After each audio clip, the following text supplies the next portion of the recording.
Thanks for joining us today on The Close. I'm Marilla Fernandez. Markets close in 30 minutes. Let's get to the stories we are following in the BNN Bloomberg newsroom.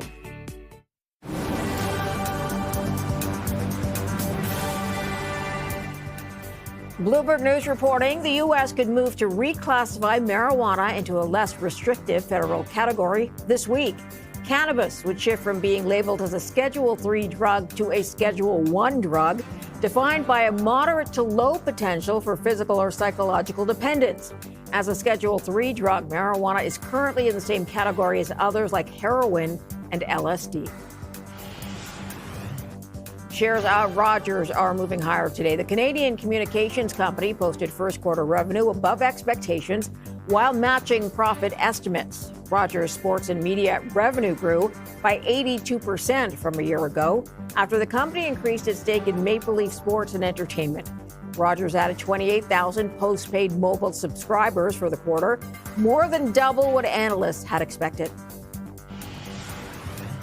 Air Transat cutting capacity as the aviation fuel crisis drives costs higher. It is reducing planned flights by about 6% May through October. Transat also cutting some Europe and Caribbean routes and extending the suspension of service to Cuba until October. The airline says volatile fuel prices and supply constraints are pressuring the industry. Quick look at where we stand on the market so far on the day. The TSX Composite up 121 points so far, about 0.4%. Let's move to the U.S. And the S&P up 65 points, or almost a full percent. The Dow Jones up about 0.6%. And the Nasdaq moving up almost 1.5%. That's a 360-point move on the day. So stocks gaining after the U.S. extended the Iran ceasefire, but continuing tensions in the Strait of Hormuz are pushing up oil prices as well. Joining us now with a market outlook and investment strategy is Brad Radin. He's portfolio manager and head of international equities at Nicola Wealth. Thanks for joining us today. Thank you. Oil, of course, swinging back and forth. Do you think that investors are sort of ignoring the noise now as you see the markets gain again, even though things are still happening in the Strait? It sure seems that way. Yes, it strikes me that investors have just sort of checked out of what's going on in the Middle East and have assumed, I believe, that it'll work out and it'll be okay over the next month or so.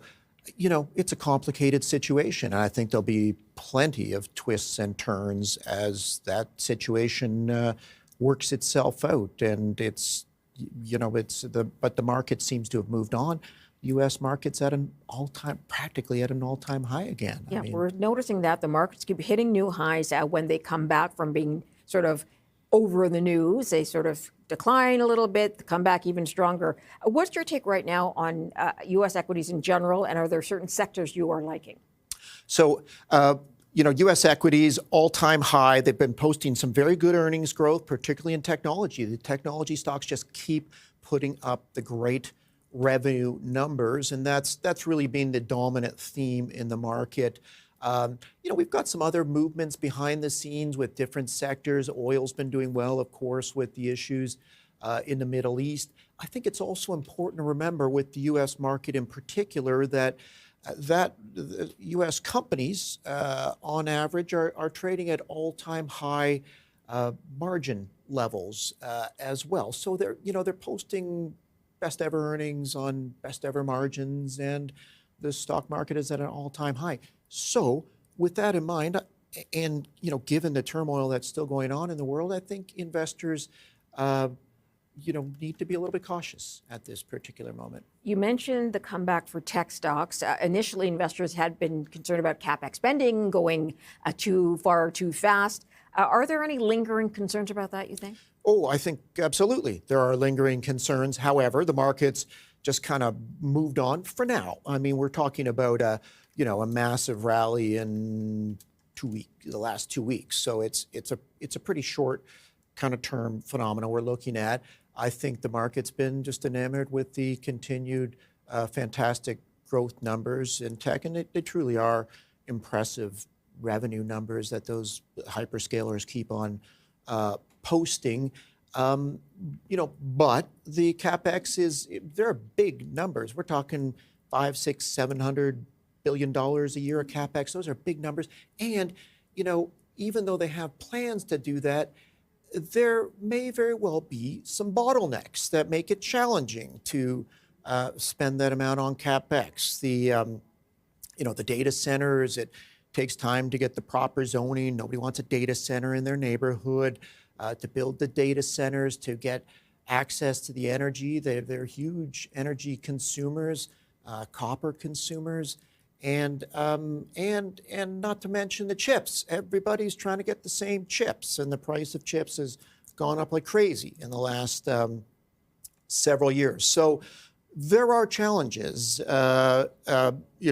within this dominant, overwhelming AI trade theme. TMX acquiring CBOs in Australia, also in Canada. Is this a good positive catalyst, do you think, for the stock? I think it's a net positive for the company. I mean, it's not a huge acquisition. The amount that TMX Group spent on the acquisition was it was less than 5% of its overall value. So it's a relatively small bolt-on acquisition in a very similar space. There'll be no doubt some revenue synergies, some cost synergies in Canada, and a little bit of geographic growth with the Australian acquisition. So net, I think it's probably going to be positive, but not in an overwhelmingly meaningful way. I do want to get to one of your stock picks. Novo Nordisk is one of them, but they're losing patent, right, on their GLP-1 drug. I'm wondering how much of a headwind that will provide for the company. So Novo Nordisk is a large cap global pharma company. That stock was the largest company in Europe 2 years ago. It's fallen by about 75% in the last 2 years. It's quite attractively valued now.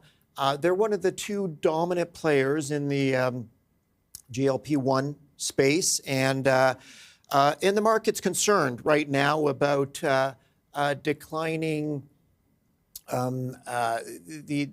declining price points for their GLP-1 drugs. We think it's going to really lead to a lot higher volume growth, and that'll be meaningful. At the same time, the company is working on the next generation of those drugs, which we think would be quite positive as well when they come on the market in several years. And that will continue to further drive volumes and revenues. And we think the pricing has probably found a floor at this point. Do you want to get to your next pick, which is the British company Coates Group? What do they do?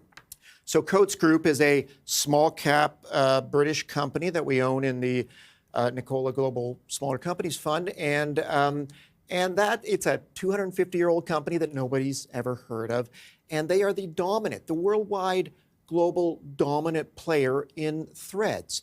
They have about a 25% market share, which is double what their nearest competitor has. And you and I are no doubt wearing some Coates threads right now. This company has a tremendous number of they have a couple 100,000 colors of threads and materials, if you can believe that. They've been investing in their technology for quite some time, so they're able to provide the right color, the right thread at the right place whenever a garment manufacturer or a shoe manufacturer needs that thread.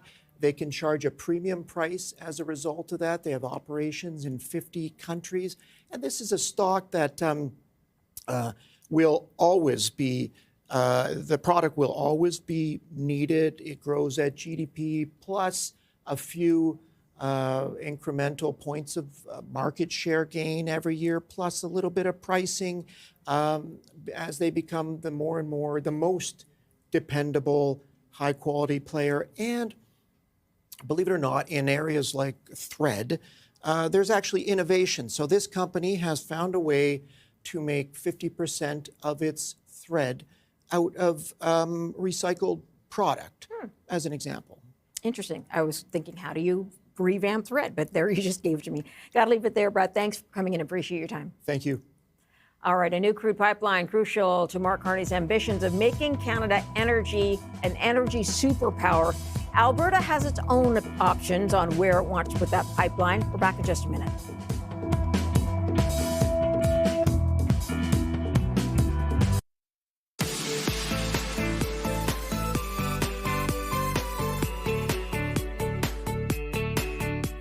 Alberta is looking at three options for a new oil pipeline to ship 1 million barrels a day through northern British Columbia. Let's go to Bloomberg's Brian Platt. He joins us now from Calgary with details on what is being looked at. Brian, thanks for your time. Look, Alberta seems set on a northern moving pipeline. Suggestions, though, that a southern route might be considered by Ottawa. Why does the north make more sense for the province? So I think the first thing to understand when it comes to a potential pipeline route is that the Alberta government is the one working on a route right now. It's not the federal government. It's not a private sector proponent. It's the Alberta government. And so it'll be by the end of June, what we've been told is the Alberta government will come forward with a route, and the route that it wants, that it is looking at right now, there's a couple of different options, but they go through northwestern BC. So either Prince Rupert, or there's a couple of spots potentially further north of Prince Rupert on the coast.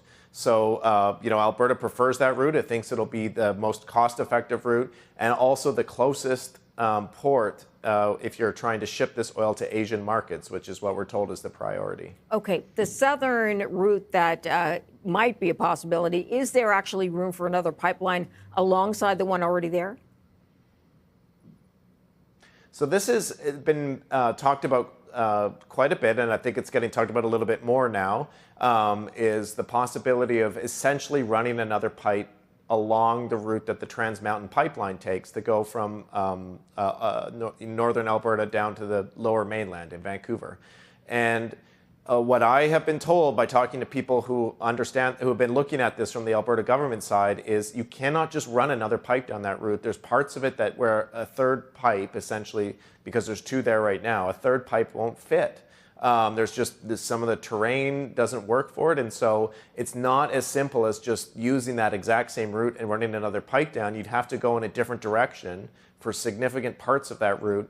And in the Alberta government's view, it would be quite an expensive project, in addition to the fact that you'd have to figure out where that pipe actually loads in the lower mainland, because currently where the Trans Mountain Pipeline loads, it's quite a congested waterway. So are you building a new port somewhere else? How do you get the pipeline down there? It's quite a complicated project. It's not this sort of simpler and easier and cheaper project that some people have been discussing it as. Can you give me an idea of if that route does end up going north and to the shore, some of the other challenges it could face?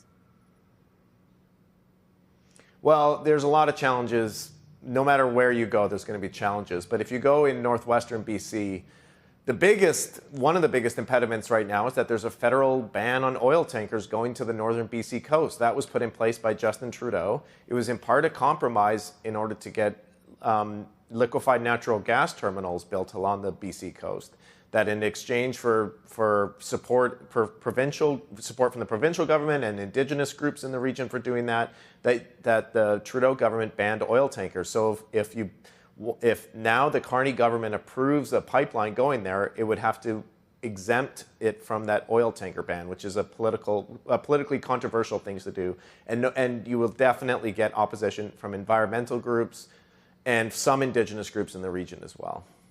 Got to leave it there. We have Bloomberg's Brian Platt joining us today from Calgary. Thanks for that. U.S. fighter jet manufacturer Lockheed Martin made a stop in Mirabel, north of Montreal, confirming they want a Quebec-based company to maintain Canada's F-35s. But it's also part of a charm offensive as Ottawa reviews how many of the U.S. aerospace fighter jets it will purchase. More from CTV's Quebec bureau chief, Jean-Vive Beauchemin. With signatures and a handshake, Lockheed Martin penned a plan. The aerospace giant's executives landed in Mirabel with a memorandum of understanding on the maintenance of F-35 fighter jets. This executives to maintain, even create jobs. This partnership that we're here to celebrate today just continues an extension of this trust and the relationship that we've already established, and really builds upon that foundation that we have with Canada. This Mirabel facility has maintained Canada's armed forces fleet of now aging CF-18s for decades. It has now set its sights on the F-35s. Ottawa initially planned to purchase 88 of those Lockheed Martin jets and has bought 16. But as U.S.-Canada tensions flared up, it announced a review. The government is now weighing whether to run a dual fleet and replace a number of F-35s with Swedish-made Gripens. The original contract certainly is what we hope.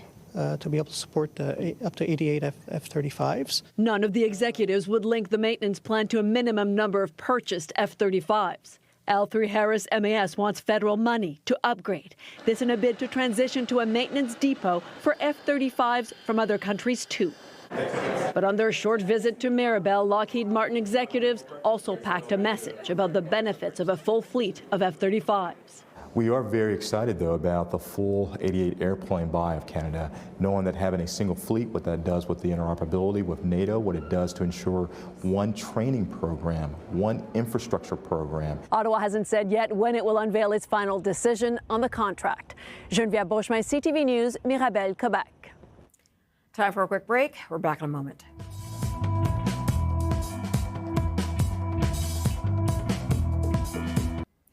TMX Group, which operates crucial market infrastructure like the TSX, is going to acquire Cboe's Canadian and Australian assets in a deal valued at almost $409 million. John McKenzie, CEO of TMX Group, joined us to talk about this. We've actually structured the deal as a package because it allowed us to do really two important things at the same time: to invest more in the Canadian marketplace, to make the Canadian market more competitive, but also create that linkage to Australia, which is so important in the emerging resource economy. So we have structured it as one transaction, but it is subject to, customary regulatory approvals. And as those approvals happen, the two pieces will likely close at different times. So how do you see CBOE in Canada fitting in? What do you plan to do with it? Well, I mean, we've got a great track record of actually bringing markets together in Canada. So we plan to bring all the marketplaces into our house, preserve all the great functionality that's been built for the industry, but operate in a way that's way more efficient for the industry players. So we should be able to reduce their connectivity costs, data center costs, data feeds, market access costs, things like that. So that's where I mean, like, by making this investment in Canada, we should make the Canadian market more competitive, more resilient, and more efficient. And candidly, in a market where globally it's quite volatile these days. So the more we can make Canada more competitive, the better for our participants. And will it be blended in with the TSX, or will it stay a separate entity? And what companies are on there now? So these will actually stay as separate entities, separate marketplaces, and we will look for efficiency among them, but we will deliver it all through a common platform. Okay, and with the Australian one, what are you hoping to accomplish with that? What do you see the positives from on this deal? Yeah, I mean, the exciting thing around this time is the Australian market is a really important marketplace, but in terms of some of the things that we've developed in Canada, it's got some room to go still. So while the Canadian marketplace actually has 19 different markets that interact in it, in Australia there are 3. So there's a lot of room for growth, adding more features, more products and services. We've already engaged with some of the sell-side dealers in the marketplace about what we can do together, so there's excitement about us coming in. And as I mentioned earlier, TMX is actually the largest financer of the mining sector in the world. We list 1,100 mining companies. We do over $1 trillion in market capitalization. But the second largest market is Australia. So being able to operate there, we believe we can do more to help the mining sector globally raise capital and expand, which is and that's critical for the transition economy. That's critical for critical minerals, and that's where we're going to be able to be helpful. We also see a marketplace that's got a lot of room to grow in there in terms of the ETF market. So Canada right now is the #2 market in the world in terms of the number of ETFs. We actually invented the ETF at the Toronto Stock Exchange. So we've got the ability to bring more capabilities into the Australian market there as well to help build the fund product. So we see there as multiple opportunities to help grow in a way that's really complementary in the region. And Dan, do you see the focus strictly mining, or are you going up in direct competition with the ASX, which I think has about 80% of the market? Yeah, I mean, I always think it's complementary. I mean, certainly mining is one of our strength areas, but we also serve companies across other sectors. We actually have 27 companies today from Australia, primarily mining, but also tech as well, that are listed in Australia, but also then listed on TSX or TSX Venture. We've had people on the ground there for years. We also provide our derivatives operations to be able to trade in those time zones so that the Australian traders can trade in terms of Canadian dominated futures. So it's a market we're already active in. It's natural for us to go there. And again, I think it's complementary to what the ASX already does. And now with, I'm just looking at from the CBOE release, they had hoped to have a market for initial public offerings sometime in 2026. Is that still the plan? What do you see? Who do you see attracting to that in Australia? Yeah, so they've actually done a lot of legwork already in terms of getting the rule regime in place to do that, and have some product listings already in terms of ETF. So that is exactly what we're planning to do, is take what CBO have built, take it to the next level, and work towards putting more exchange-traded product on and more corporate listings, and where we can, create linkages back to the Canadian market to help global financiers finance these companies. So that's what we're really trying to do. Create an ecosystem that goes cross borders so you can finance global entities with global investors. And now from the financial side, the financial structure side, the total valuation 16 times 2025 adjusted EBITDA. I'm just looking at it. How does that compare to other recent acquisitions, and what makes this one so attractive, the valuation? Well, this was a competitive process. So, I mean, the CBOE decided they were going to make this change. They put it up for auction. And I think what we've got now is the best buyer and the best seller meeting at a price that makes sense for both of us, with a valuation that's right in line with how global exchanges trade. So I think our investors are going to be happy with it. It's something that makes sense in terms of the other global comparatives. And we're going to see this being accretive for TMX within 12 months. And you hope to maintain the target leverage 1.5 to 2.5 times adjusted EBITDA. How do you plan on doing that? Yeah, we're going to be able to finance this from our existing resources, so it's not going to have any material impact on our leverage. We'll stay right in target. All right. And with this, of course, it needs approval from, I guess, 3 different governments, right? U.S., Australia, and Canada. Any concerns at any level there? No, I mean, these are customary approvals. We made sure before we did this that we were talking to the securities regulators, particularly in Canada and in Australia, to let them know what we were doing so there'd be no surprises. In Canada, we will have the additional threshold, as we are already here, that there will be a competition review that we will need to file for. But these are customary, and we've gone into this with the expectation that what we're doing is best for the marketplace and is going to create value. So we see a path to getting it done. And when do you see it done by? That's always one that's outside of our control. So I expect, because there are more steps in Canada, that piece will take longer, and Australia could move faster. John McKenzie, CEO of TMX Group. Up next, closing bells, Bay Street and Wall Street. Stay tuned.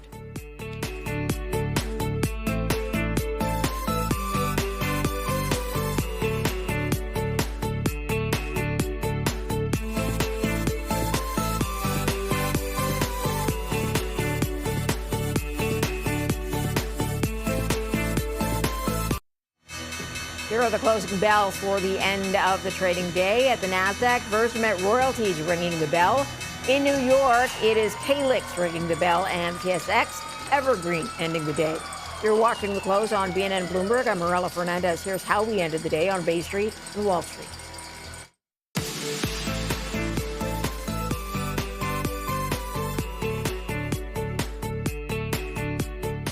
Positive day for the North American markets, with the TSX up 0.4%, 146 points up on the day.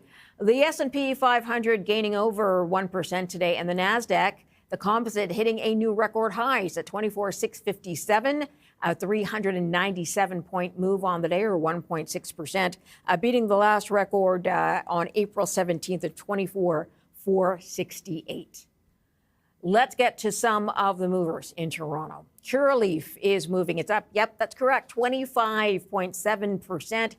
That is on reports that the Trump administration could ease cannabis restrictions as soon as this week. That sent Curaleaf up $1.07 to $5.24. Rogers Communications is up, beating analyst expectations with its latest earnings report. We're going to have more on that with Stephanie Hughes in just a moment. And then Energy Fuels, also a gainer of over 10% today, or $2.89 per share, taking the price to $30.91. In the red today is Altus Group. It is down 8.6%, or $4.26 to $45.42. It's down the most in 11 weeks. Thomson Reuters also down today 4%, or $5.45, taking the stock price there to $126.99. And Skidoo maker BRP losing 5% today, or $4.09 to $77.31. Let's go to Bloomberg's equities reporter Stephanie Hughes with more on how the day turned out. Stephanie, we'll start with Telecom Rogers reported earnings. The headline there is the slash in spending, I guess. Yes, that's right. So it was more like an outlook story rather than just the earnings itself, but the outlook of expecting higher free cash flow and cutting the capital expenses was really what drove the shares to gain by nearly 14% at their highest point today. That was the biggest intraday boost since March 2020, and it really helped the telecom firm recover all of its losses that it sustained in April. So Rogers reported its first quarter results this morning. It boosted that 2026 outlook for free cash flow by about $800 million, and then also cut the capital expenditures by 30%, just out of this caution of this more stringent regulatory environment that's facing the telcos. So this got a thumbs up from the analyst community, including Maher Yaghi from Scotiabank, who said it was the right move given the federal regulation and lower industry revenue growth from a stagnating population because of the immigration curbs. He also added that he didn't think this would actually impact Rogers' competitive positioning on the decision to cut spending. Yaghi also upgraded Rogers to a sector outperform rating from a sector perform rating, which is kind of like moving a stock to a buy from a hold. On the earnings perspective, Rogers was able to match analyst estimates with its adjusted earnings coming at $1.01 per share. So that was largely thanks to an 82% boost in its media segment, and that came from compared to a year ago, and that came after the firm doubled its stake in Maple Leaf Sports and Entertainment back in July. They also reiterated their plans to buy the remaining 25% stake from Kilmer Group by the end of the year or by early next year. So earlier this month, the reason why shares of Rogers had been underperforming was because TD Cowen downgraded Rogers, along with BCE and TELUS, to a hold rating over these concerns that there might be a price war brewing among the telecom stocks as they compete for a Canadian customer pool that really wasn't getting any bigger because of the immigration curbs and international students just not being part of the growing pool of potential customers. So that was weighing on population growth. And the price war brewing was expected to weigh on revenues. That said, the company did manage to add 28,000 postpaid wireless subscribers, while revenue in that segment grew by 2%. So during the annual general meeting and conference call, execs really focused on the whole regulatory aspect. They took the opportunity to criticize this regulatory environment, mostly due to the CRTC's wholesale internet decision, which ruled that internet providers could use the broadband networks of the largest established phone companies for their own services. So all told, shares are up by the double digits. They've been doing pretty well today, and kind of reflects that analysts, investors alike were pretty happy with the outlook and the results they saw today, Marella. Okay, let's get to Metro quickly. They also reported the grocer. How are they doing? Yeah, not particularly well. So they dropped by nearly 4% at the lowest point, dragging the share price to its lowest level since January. And the second quarter results were able to match estimates, but the sequential same-store sales growth in the food segment was starting to soften. That and analysts like the TD Cowen team said that the third quarter outlook points to some headwinds like a strike at a distribution center in Laval, Quebec, back in late March. So this is really complicating the growth outlook for the grocery store operator, and for the next reporting period, which is some forward-looking things that is exactly what the analysts and investors are reacting to today, Marella. All right, we will leave it there. Stephanie Hughes, thanks for the update. Thank you. Let's go south and get to the movers from Bloomberg's senior equities reporter there, Bailey Lipschultz. Bailey, let's start with GE Vernova. Shares are up today on earnings. What happened? up on earnings and really crushing expectations on the top and bottom line, depending on how you want to slice it. But this is a company that is in the clean tech space, has absolutely been on a tear since being separated from GE Aerospace. As you can see, closing at a record high, really just moving up and to the right. So beating expectations for what the sell side was looking for and really helping deliver on what they can potentially see online from a number of different products towards the end of the decade. Yes, talking 2030, and that's something that really did stand out to a number of analysts, has been the idea that now you can actually start to see things that could come online, what the capacity could look like about 3.5, 4 years out, and what that ultimately could mean for the company. Obviously, there's been a bit of a craze here in the U.S. investing in alternative energy providers. GE Vernova is really the king of that, and that's why we began seeing this company continue to outperform and, again, beating expectations as it relates to that quarter. Let's get to Philip Morris, which also reported earnings. What did you learn? Yeah, they beat expectations, or at least were better than many were fearing on Wall Street. If you look at the stock, it was the best day since February of last year, but as you can see, still well below where it was just a number of weeks ago. Smokeless tobacco really outperforming, so thinking about various types of chewing tobacco or replacements for that, as well as their heated tobacco, so not necessarily actual cigarettes, though they did call out kind of upping their marketing spend, so something to kind of poke a hole at. But nonetheless, we did see the stock rallying today. It does seem to be a bit of a relief rally, so certainly something to keep an eye on going forward. But even just looking at what the management team said on the earnings call and what analysts called out in their earnings reports, it seemed like it cleared what was seen as a low bar, potentially kind of setting the stage for more growth from here. But when you compare to what it was producing a year ago, leaving a lot to be desired. And again, in a market where we're pretty much either at or near all-time highs on most any benchmark, when you're a stock, as you can see, like Philip Morris, and you're down incrementally, leaves a lot to be desired from the buy side. Let's get to Boeing, which reported, so revenue beat, but there was a quarterly loss. What were investors paying attention to?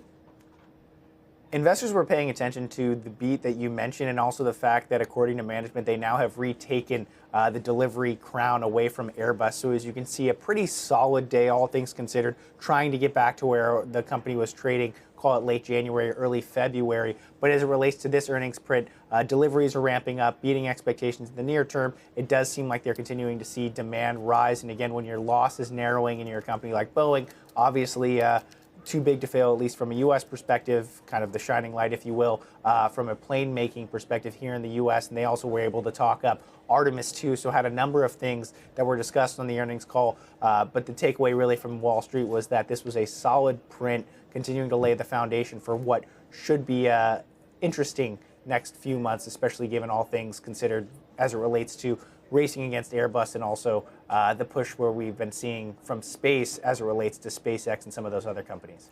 Bailey Lipschitz, it's always good to have you, sir. Thanks for your time. We're going to take a quick break. Back in a moment.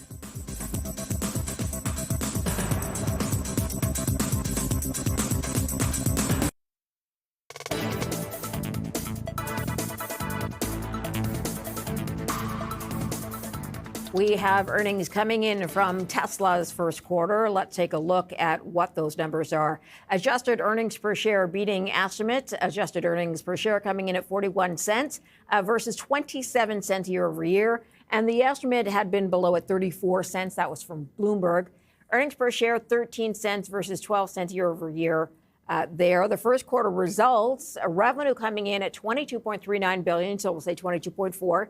That's a 16% increase year over year, and the estimate had been just below at 22.19 or 22.2.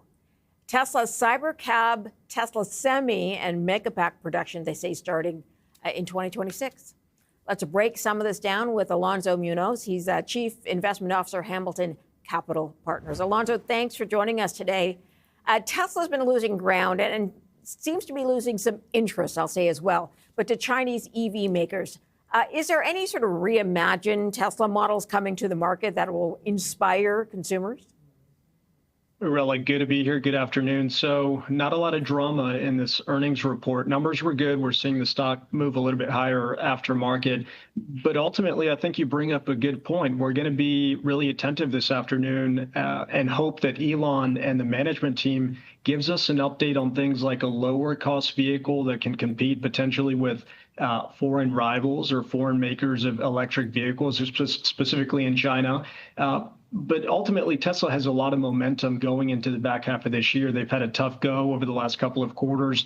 If we look at the numbers, if we dissect this earnings report, it actually looks pretty good. Automotive margins were good. Gross margins were good. Obviously, a beat on the top and the bottom line.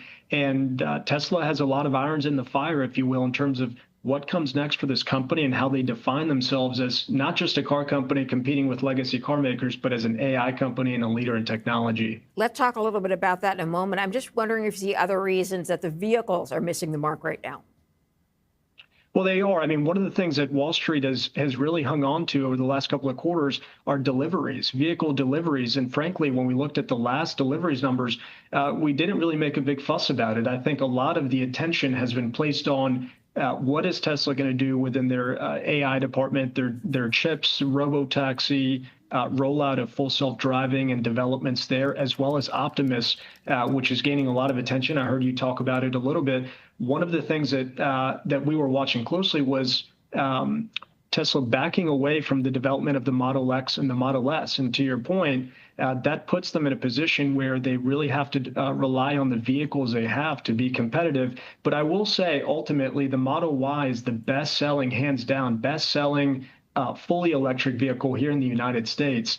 And within its category, so is the Model 3. So we're still optimistic. And, frankly, we don't see them as competing with legacy automakers. This is a technology company, and that's what's going to drive growth. Yeah, as you know, there aren't any Chinese EVs allowed in the U.S. Canada is sort of pivoting a little bit, allowing some.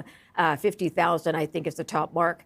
So that also dynamic could be changing. What progress is the company making on the self-driving front?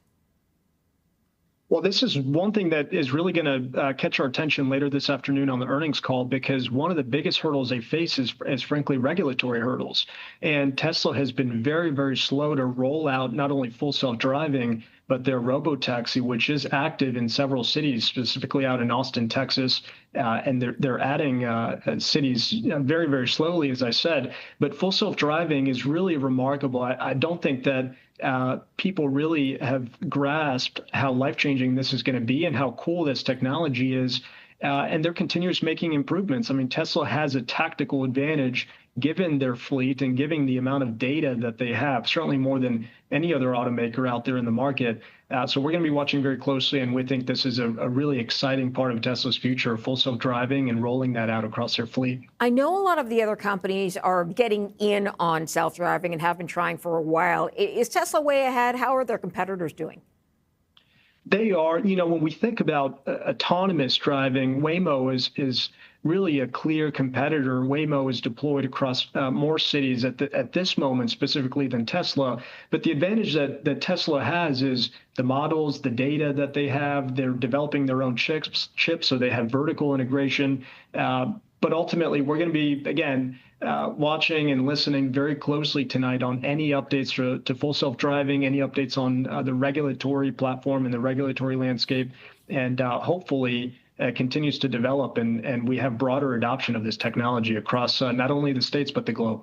A lot of excitement, I know, in the tech sphere over robots. I'm wondering what stage they're at. Are they being practically used anywhere in manufacturing, anything like that? When do you expect the debut in a more practical sense for the average person?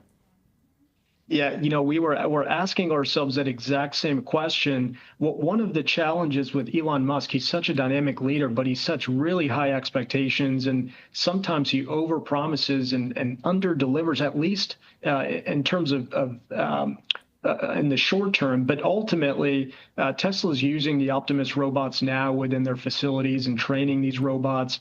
We saw a little bit of feedback in this earnings call on the ramp up in production of these robots. And ultimately, we think it's, later next year and the years coming where there will be broad adoption of this Optimus robot. But one of the things that we don't know yet is Is this a commercial product? Is this going to be in our homes, folding our laundry? That's part of what drives a lot of the excitement, but also a lot of questions on Wall Street on how this leads to return on investment relative to what they're spending to bring these products to market. Yeah, we've seen some of the folding laundry bots at some of the conventions, but so far, I'm not sure how much more they can do besides that. I got to leave it there because we are out of time. Thank you so much for your time, Alonzo. Great to see you. All right, let's get to this. Stocks, of course, rallied even after the U.S. president extended the Iran ceasefire, and oil prices climbed as well, even though there's tension in the Strait of Hormuz. Let's go to the floor of the New York Stock Exchange. Jonathan Corpina, Senior Managing Partner at Meridian Equity Partners. Thanks for joining us today. Good afternoon. So stock markets seem to be betting on the U.S. extending the Iran ceasefire, maybe in an open-ended way. But do you think investors are too eager to hold on to positive news here? I don't think investors can really look out that far, right? It seems like we are looking at the market just day in and day out. Whatever the headline is, if it's a positive headline or viewed as a positive headline that comes out of the Middle East, the market goes up. And then conversely, any negative ones were going down. And that can change overnight. That just shows me how fragile this market is. Yes, we've got great returns over the last 14, 15 trading sessions. I think everyone's happy with where the market's trading at and where their portfolios are. But at any given moment, we can get a headline overnight. We can get a tweet overnight, and it can change dramatically. So I just warn everybody, enjoy it while you can, because it can end rather quickly. Okay, so walk me through today, if you don't mind, because the extension of the ceasefire was announced after the end of the trading day yesterday, or just as the trading day was ending. And today we know that Iran says it has seized some container ships in the Strait of Hormuz. They want the U.S. blockade out before they sort of get back to a conversation about peace. So how would you sort of square the fact that markets were climbing today? Yeah, I think the other positive headline or chatter that's out there is that there's the possibility that talks in person are going to resume Friday. So I think that's what everyone's holding on to at this point. Those headlines that you mentioned, yes, probably had a bit of a negative impact or overall on our markets, trading activity today. But I think just the light potentially at the end of the tunnel is giving investors just a little bit more confidence. But clearly, Iran's activity today that we heard about is not in good faith of the ceasefire and what we're trying to accomplish here. But I think it's more of this fingers crossed that we're going to get to some resolution sooner than later. Okay, with this storyline taking so many twists and turns over the past month and a half, what do you think the U.S. Fed will do with all of this? I'm sorry, the U.S. what? The U.S. Fed. I'm sorry, I got it. Yeah. So listen, we look at these markets with a lot of uncertainty. They're looking at that same information too. Fed claims they're data dependent. They're going to look at the economic data that's been presented to them since their last meeting. But the geopolitical risks, the geopolitical uncertainty is going to force the Fed to sit on their hands. I don't care if you think they should cut rates or raise rates. They can't do anything at this point right now, and it wouldn't be wise for them to do anything at this point right now. So the longer they wait, they let the dust settle of what's happening in the Middle East. Again, this can pivot at any moment. We can get a deal in the next few days, or this can escalate very, very quickly to boots on the ground, right? So we're going to have to wait to see what's going on. The Fed is going to have to take that same stance too. When we hear from them, I think we're going to hear the same blueprint rhetoric that we heard from the last meeting. They might change a few words here and there, but other than that, it's going to be a really non-event. Okay, let's get to two new CEOs announced. They will take over some pretty big companies. Apple, of course, announcing their new CEO. And then Best Buy. Who has the tougher job here? Gosh, they're both tough jobs, right? I mean, like Apple is trading close to the all-time highs.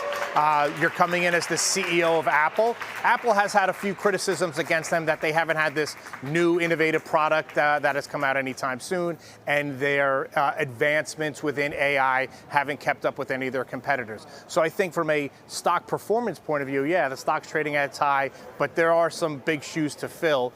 When you go to the Best Buy new CEO coming in. In both of these cases, long-term, 25-year plus executives that have been at these companies. But Best Buy is trading at close to the lows where we saw it over COVID, and clearly there has had a lot of headwinds in front of them when it comes to tariffs, when it comes to supply chain issues, and what's going on in the Middle East right now, and interest rates, all of that. So he's got a lot of headwinds in front of him too. One is coming in at the top, one's coming in at the low. It's going to be interesting to see how they can play that out. Let me get you quickly on cannabis stocks. We saw them rise here in Canada on news that the U.S. is going to ease some restrictions.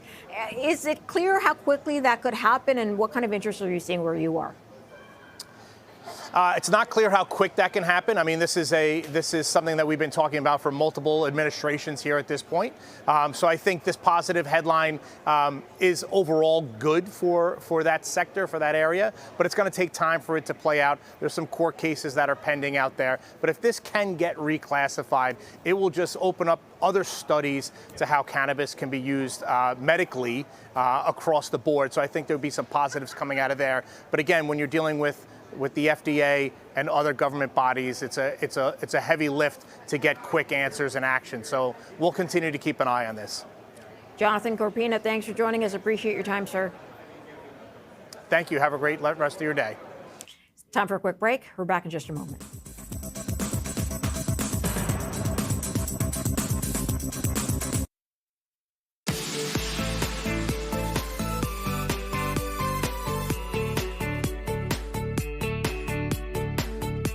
Let's get to some breaking news here. Lululemon announcing its CEO, Heidi O'Neill, will take over the athletic wear company.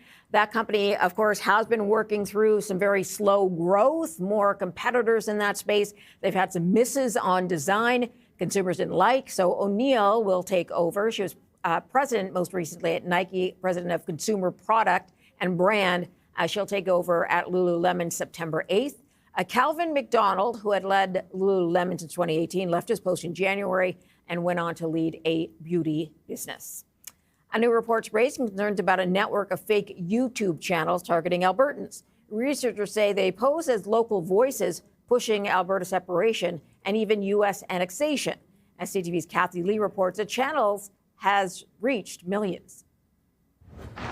Joe Trotz has lived in Crow's Nest Pass all his life and supports Alberta's separation. Definitely, down east has really stuck it to Alberta. The 74-year-old emphasizes most supporters want independence, not annexation. But a new report identifies a network of about 20 YouTube channels posing as Albertan voices, pushing U.S. annexation and Alberta separation. Researchers say they're not real and appear coordinated, using the same scripts, the same clips, and even posting at the same time, together reaching nearly 40 million views. Some of the channels have actual AI body and avatars performing the content, and some just have AI voiceovers. Chris Ross, the lead author of the report, says the videos often use real news about Alberta's separation, but distort and exaggerate the grievances, and sometimes getting the facts wrong. The lawyer for the Alberta separation movement warns the fake videos help no one. Anybody promoting, U.S. annexation or U.S. statehood, they're not part of our movement. With the possible Alberta separation referendum this fall, researchers say the report's message and timing are important. It's important for Albertans and Canadians broadly to know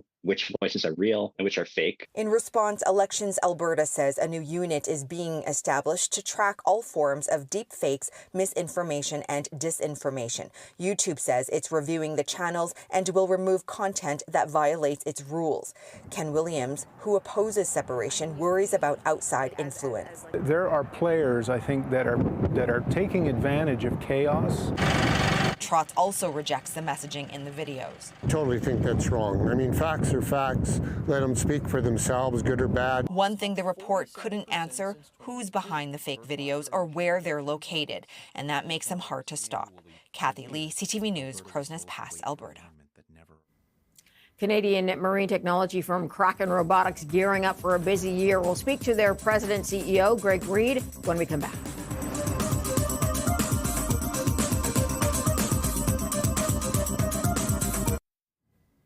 Canadian marine technology company Kraken Robotics expects to close its $615 million acquisition this quarter and says geopolitical tensions are producing more inquiries for its products and services, which include underwater sensors, batteries, and seabed imaging. For more on future plans, let's go to Greg Reed. He's the president and CEO of Kraken Robotics. Thanks for joining us today. Hi, Marella. Thanks for having me on. Can you tell us or share a little bit more about what your business does, your operations? Yep, sure. We're a subsea robotics company, and really we focus on the maritime security market for the defense industry. And then we also, for the offshore energy industry, we provide a range of solutions for asset inspection and monitoring of infrastructure on the ocean floor. Okay, you reported earnings just last week. There was a bit of a miss for Q4. What led to that? Yeah, I think looking at the full year, we showed good growth on both the top and bottom line for the full year. During Q4, we had a few orders that slipped into the first half of 2026 instead. Putting things in context, we were a business that did about 10 million in revenues 4+ years ago, and last year we had record revenue of over 100 million, almost 25% EBITDA margins.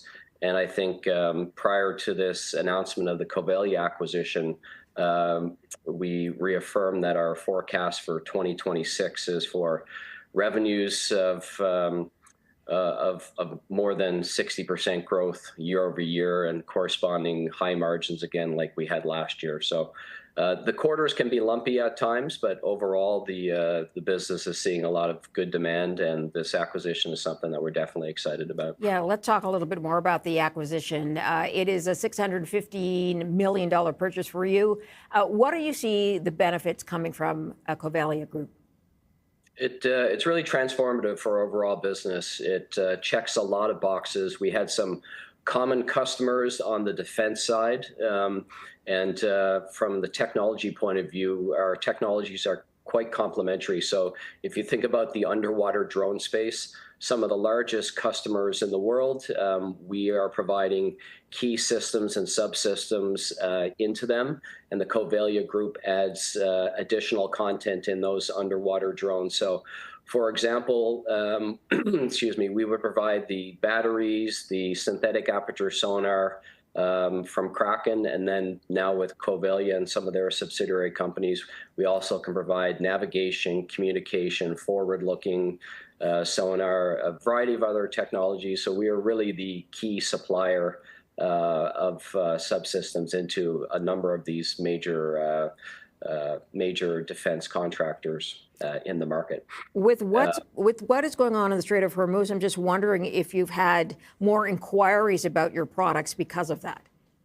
Yeah, definitely on that front, but I'd really take it back kind of to 2022 when the Nord Stream pipeline was sabotaged and you had the Ukraine-Russia war start. So geopolitically around the world, there's a number of, we'll call them hotspots, and as it relates to maritime security, our technologies are seeing quite considerable demand on that front. Strait of Hormuz, the real challenge there is underwater mines, and our technology was developed when the company was first started specifically for mine hunting applications. So we are one of probably 3 or 4 companies in the world that have this type of capability, and the trends that you're talking about on the news are beneficial to the business for sure. We know a lot of countries are increasing spending on defense. Ottawa's one of them, of course. They're going heavily into defense, especially in the Arctic. Do you already have contracts with the federal government? Do you anticipate new ones as a result of this push in investment?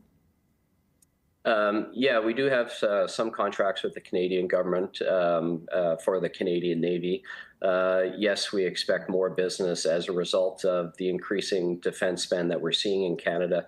But that's also something that's being copied in other NATO countries, Asia Pacific allied countries as well. There's an increasing focus on maritime security applications, and as a result of that, we're seeing that same development happening. And One other area that is changing, and you've heard about it on the Canadian government side, is the attempt to change how governments buy equipment. So to start to use dual-use technologies, maybe some technologies that were developed in the non-defense space, and get those in the hands of various navies and armies and air forces from companies that can deliver and help those armed forces move quicker and get lower cost equipment as well, as opposed to spending a decade getting exquisite assets and spending tens of billions of dollars. There's commercially available solutions out there today from companies like ourselves or some of our competitors that can fit the needs of some of the armed forces today. So, Greg, with a focus on the Arctic, I'm wondering if that area of the world poses any specific challenges for your equipment. Not really. Yeah, we've operated in all geographies, whether it's in the Mediterranean or the Middle East, where the temperatures and the water temperatures are warmer, into the Arctic as well. Our company is about 14 years old now, and we were on a Franklin expedition back in, I think it was the 2014 timeframe, where our sensor technology were used on underwater vehicles. So no, that's we're used to operating in a variety of harsh environments, and the Arctic's no different. You're currently on the TSX Venture Exchange. Tell us about the plan to move to the TSX. It is in the works. We get asked that question quite a bit. I characterize it as, if it wasn't for this Covelya acquisition, we would already be there. We believe we pass all the tests in terms of the financial metrics required to be on the TSX. So we're really focused now on closing this acquisition of Covelya here in Q2. And as a result, in the second half of this year, we'd expect that we'd be on the TSX. That's our intent. Greg Reid, got to leave it there, sir. Appreciate your time. Thanks for joining us on The Close. Greg is President and CEO, Kraken Robotics. All right, coming up, we will take a look at Iran, the announcement of the seizure by Iran of 2 ships in the Strait of Hormuz. Back in a moment.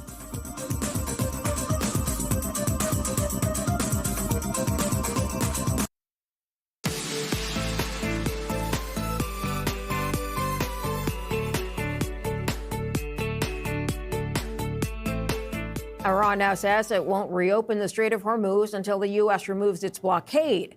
Washington has not indicated it's willing to do that. Let's go to Ian Bremmer, president and founder at Eurasia Group. Thanks for joining us today. My pleasure. Are you getting the feeling Iran's just sort of leading Washington down a new rabbit hole, changing its demands all the time to avoid making those concrete concessions? Yeah, I mean, they're still talking. And at this point, my best sense from the White House is that they do believe that they're still going to get to Islamabad. It's going to take a few more days. But there has been constructive conversation on the nuclear file, which is important. That has been, the biggest area of engagement that Pakistan has facilitated so far. And that means there's also engagement on how the Iranians are going to get paid for ending their enrichment. Some of that is an unfreezing of their assets, and how many and exactly how is a question. And some of it is going to be a reduction of sanctions that will allow them to continue to sell oil at right now pretty high prices. That's the leverage the Americans have by maintaining a blockade, at least with some boats being stopped at this point, though not all. Some Iranian ships are actually getting through. The Iranians want to show that they're credible in being willing to drive a harder bargain. So I am heartened that they're still talking, and I'm heartened that the ceasefire is still holding. But of course, if I'm disheartened, it's by the fact that every day that this goes on is a very significant global economic cost that we're going to be paying for quite some time. There are reports Iran still has a massive supply of drones and other weapons. Do you think the U.S. underestimated what was there? The U.S. clearly underestimated the ballistic missile capability, the fact that they had longer range missiles, and they also had hypersonics. You may remember the attack on the Prince Sultan Air Base that hit the AWACS U.S. plane. That's one of the most hardened facilities in the entire Gulf. and the Iranians were able, in a matter of, to direct missiles at that, get through those defenses and hit. Also, best estimates from CENTCOM at this point, probably some 50 to 60% of Iran's pre-war ballistic missile capability they still have. In some cases, they've been able to dig out their launch pads and their missile stockpiles in a matter of a day or so after they'd been hit by the United States. That is an expectation that the Americans did not have. The fact that the ceasefire is on for over a week now gives them more capacity to dig out those weapons. So clearly part of the reason why President Trump has slow-rolled sending all of those troops to the region is because he knows he doesn't really have a very good military option right now. That's why he's very reluctant to go back into fighting, despite the fact that he's now given a number of ultimatums to the Iranian government, and those dates have come and gone, and they've not made good on them. So with the extension of the ceasefire, which seems at this point open-ended, how odd is it that there isn't a hard deadline, and what does that tell you? Well, one thing it tells me is what I just said, which is Trump really would not like to be in a position of escalation. He understands that if the United States starts striking Iran again, the potential that Iran will hit targets in the Gulf that will lead to a dramatic amount of economic damage for the world and for these countries, these allies of the United States, is very real, and there's no way for the Americans to prevent that. So Trump is trying to avoid that. But also he's really looking for an off-ramp, and he's been all over the map in the things he's been saying. Remember, this war is Trump's. He's already said, it wasn't Bibi Netanyahu that made me do it. It was me. I'm the decider. I have the war plans. And that means that he can change them. So he used to talk about the ballistic missiles, not talking about that anymore now. That's a problem for the region to figure out. He used to talk about regime change. Now the Iranians have already changed the regime because so many of them have been killed. It's not really credible, but that's what he's saying. He's kind of going with it. Said he was going to rescue the Iranian people. Not so much anymore. But these are all changes in statement that reflects a change in Trump's orientation away from escalation, away from I'm going to destroy your civilization if you don't give me what I want, towards I really want to end this war. This war is not helping me right now. Help me find a way to get out of this, which I think is the appropriate impulse. I just wish that he had had that impulse and had listened to his advisors a couple months ago. Okay, so that being said, give me a better idea of how this is playing out at home for Donald Trump. Well, I mean, it's obviously very unpopular. Trump at this point, let's give the good news for Trump. Trump is more popular with Republican supporters today than Biden was at this point in his administration, or than Trump was at this point in his first administration. So you have that. And if Trump is only looking at MAGA, they're still with him overall. They're still with him on this war. But if you look at his popularity across the board, and here I'm talking about independents and Democrats, he's wildly underwater. The war is unpopular. The affordability issue is unpopular. And Trump, as president, has never been responsible for an economic downturn before. Of course, the pandemic happened in part under his watch, but that's not his fault. This is his fault. I mean, he gave the State of the Union speech. He started it with inflation. He started it talking about gas that you could buy for less than $2 a gallon in Iowa. Now he's saying, I'm surprised oil is still under 100, depending on when you talk. My guys have told me it was going to be 250. 300. No one has said that. They've said maybe 200. But the point is, he is changing expectations because this is a dog of an issue for him in the upcoming elections. And he cannot change this. He cannot fix the U.S. economy and the impact of the war on the economy and the global supply chain disruption on the economy before November. So he is going to get destroyed in November. He's going to lose big seats in the House. And the Senate is a coin flip, and it shouldn't be. The Dems should have no chance in the Senate right now, and they are clearly going to make up ground. They might be able to take 4 seats. These are all super competitive races. The Dems are doing pretty well. And furthermore, in those races, the Dems right now have candidates that have a shot of winning. They're not shooting themselves in the feet, which they're usually pretty good at. So, I mean, this is not going to be a November that Trump is going to be excited about. Ian Bremmer, got to leave it there, sir. Appreciate your time as always. Thank you. Good talk. Sure. As we approach the Kuzma review, we'll address the ongoing divide between Canada and the U.S. on the key trade issues. Back in a moment.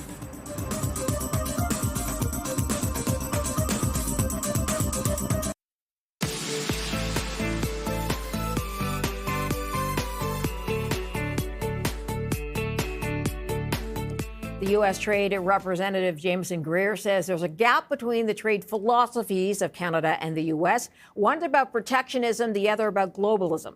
Let's get more from Joy Knott. She's a partner at KPMG. Joy, thanks for joining us. What would you say is Greer's most specific issue with Canada, and why doesn't he seem to have bigger issues with Mexico? Well, I think that's an interesting question. There's a lot of differences between the Canadian economy compared to the U.S. economy. So we just have to acknowledge that as a fact. And it kind of makes sense that the negotiations and maybe some of the things that they're hoping to get from Mexico are different than what they're hoping to get from Canada. But overall, you know, the philosophies between the United States and Canada, I think, are different right now. Canada is looking to diversify our trade, and we do still believe in globalism. We still believe in the rule of law and the international trade rules that have been in place for 70 years. The United States is carving out a new set of rules, and we'll have to see what gets negotiated this July. Yeah, Ottawa has gone more global, more outward looking because of their restraints put in by the American tariffs included. But they won't acknowledge that point, I guess? You know, Canada, we have a lot of assets to bring to the table in a negotiation with the Americans or anyone else. So I think we need to treat the upcoming negotiations as just a moment in time. I'm not a professional negotiator. I'm certainly not going to suggest to Janet Charest or Dominic LeBlanc what they should be saying in those rooms. I leave that to them and their professionalism. But what I do know is that Canada has a lot of assets that the world is looking for: critical minerals, energy, water. You know, I could go on. It's not that we approach these tables with no cards to play. We have cards to play. Let's just see what's demanded of us. Okay, one of the possibilities on the table is that Kuzma becomes a deal that gets reviewed, right, every year, annually. How hard will that make it for business owners to do business and to invest more in their business? Well, Jameson Greer himself has said that there are pillars within the agreement that are load-bearing, and that there are large portions of the agreement that it would not be in the U.S. favor to disassemble them and start from scratch. So I think primarily those are the rules of origin. I do expect that there'll probably be some changes to some of the rules of origin. Having an annual review is less than ideal for business. Of course, business craves certainty, and they crave, you know, a steady environment. So it's not going to be ideal that it's reviewed annually. But keep in mind, it's not only Canadian businesses that will be craving that stability, it will be U.S. businesses as well. So despite the fact that the legislation calls for an annual review, let's see how those annual reviews actually roll out. I don't expect that each year there would be dramatic changes made to the free trade agreement that would benefit no one, including U.S. companies. As you know, Joy, the portal for refunds of tariffs, the one struck down by the U.S. Supreme Court, that portal is now open. How easy do you think it'll be for Canadian exporters to get back some of what they paid on in American tariffs? So the process itself is a portal called CAPE, and there's 3 things that I think companies need to keep in mind. For starters, this is not a process that can be executed through their U.S. customs broker's software. This particular portal and how you get these tariffs back, you have to sign in. The importer into the United States has to sign into their portal. That's a different software platform than their brokers use to clear their shipments on a daily basis. So that's one thing to keep in mind. Understand what customs brokers or anybody else is facing if you've hired someone to assist you in getting those tariffs back. The second thing to keep in mind is that there are different phases of the refunds, and right now they're only accepting the simplest of transactions. All right. So any transaction that's going through a secondary process would not be phase one eligible. Okay. And then the third thing to I'm running out of time, so I just would ask you to make it quick.